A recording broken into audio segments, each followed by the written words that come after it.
What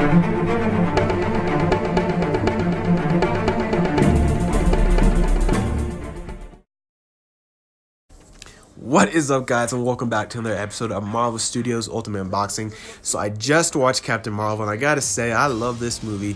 So I'm just gonna talk about some of the things I didn't like, some of the things I did like, basically for each character. So for right now, we're just gonna talk about Captain Marvel and Brie Larson as a character in whole.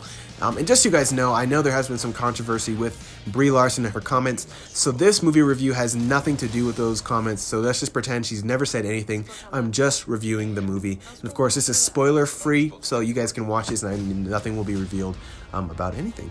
Let's get right into it, guys. So first things first, I love the character of Captain Marvel. It was really good. As Kevin Feige has said, Captain Marvel is the most powerful Marvel character that the MCU has introduced so far. And that's where one of the downsides of this movie kind of starts. This movie doesn't really, I just don't really see this character as being the most powerful Marvel character. I just don't know if that's how it was written or if that's how Brie Larson acted her, but I can honestly say, in my opinion at least, that Thor could at least maybe get close to beating her, or at least have a tie or something like that. But I didn't really see her as the most powerful character. Yes, she's got some crazy powers, and yes, the way she gets them is pretty cool, and yes, she can kick booty, don't get me wrong. But I just didn't really see it as the most powerful character ever that the MCU has introduced so far. So, I mean, I was hoping maybe to see more action, I guess, more of her punching. There's a ton of action in it, so, you won't be disappointed or anything like that. So I just can't wait to see more of Captain Marvel in the upcoming movies, see what else she can do, stuff like that.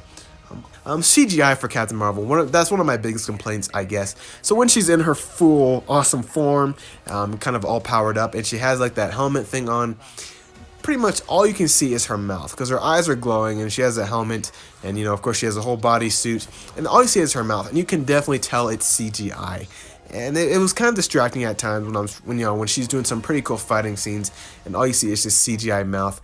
Now granted, it wasn't as bad as the Justice League Superman CGI mouth, but I mean, I definitely think they could have done better on it, but it's all good. Okay, another thing is I loved about this character. So I really did love how Brie Larson portrayed this character.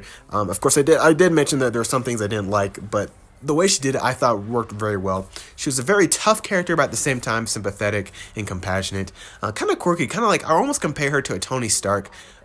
Because I don't know if you guys know this, but nothing has been confirmed about this, but I do believe Tony Stark will be dying, or at least he won't be appearing in any further MCU movies after Avengers Endgame.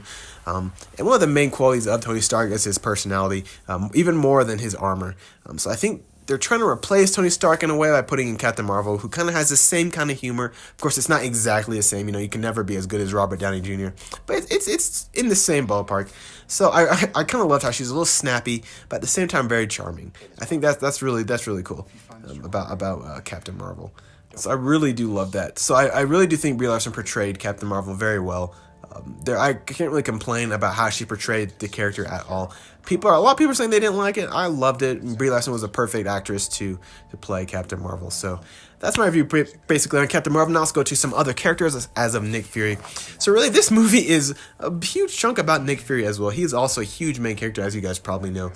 And getting to see this guy was awesome. I love seeing him. Now, the CGI on Nick Fury was phenomenal. So if you guys do not know, they had to de-age and make him look a lot younger. And in a lot of reviews that I had heard, they were all saying, this is the best CGI ever. And honestly, I didn't believe it. I was just like, it's probably just going to be good. But when I saw Nick Fury's CGI, man, I was stunned. It is incredibly amazing. Like, you can't tell at all that is CGI. It looks perfect, just like him. I was even staring at it really close, looking at his face, looking at every muscle movement to see if there's anything I can notice that looks off, and there was nothing whatsoever. So, man, it was good. I think Nick Fury is he's probably maybe even more of a main character than Brie Larson in this movie, but I love Nick Fury in this movie. It was great. I mean, I can't wait for the Nick Fury solo film. I don't know if you guys know that, but I think they are planning on making a Nick Fury solo film sometime in the future, which will be pretty cool. Now, the Skrull. I mean, I loved the Skrull in this movie. They're cool, they're funny, they can shapeshift. It's super cool, guys. Like, I was kind of geeking out the whole time when I first saw them shapeshift, look at a person and then kind of like, morph their body into it. It was super, super cool. So I can't tell you guys, how well that was done, both CGI and, with practical effects. So man, there's not really too much I need to say about them. They're just pretty cool. Now, another main character in this movie, of course, was Goose the cat. And let's just say he's got more to him than meets the eye. That's all I'm going to say about that. And it was definitely cool to see what this cat can do. So, yeah, you guys are going to have fun watching him. And so, all in all, guys, I would definitely say this movie is not in my top 10 favorite Marvel movies, but it's definitely in the top 10 unique Marvel movies. One, because it's the first female solo film, and two, just because it's just a good movie. You know, it just really is. I love the theme. I love Brie Larson, you know, she's an amazing actress, and just seeing her play a superhero that is, you know, hard and tough, but at the same time can be very sympathetic. You can actually understand kind of what she's going through. It's really good, and I'm definitely going to get this movie as soon as it comes out on Blu-ray. So. Yeah, that's basically my review for it. I would definitely say go watch this movie as soon as you can. Do not be expecting it to be like, you know, Avengers, Infinity War are good, but definitely expect it to be a movie that you don't want to miss, and that it's extremely well written, well done, great graphics, great CGI, great everything. So thank you guys so much for watching. Don't forget to like, subscribe, leave a comment, and you guys have an amazing day.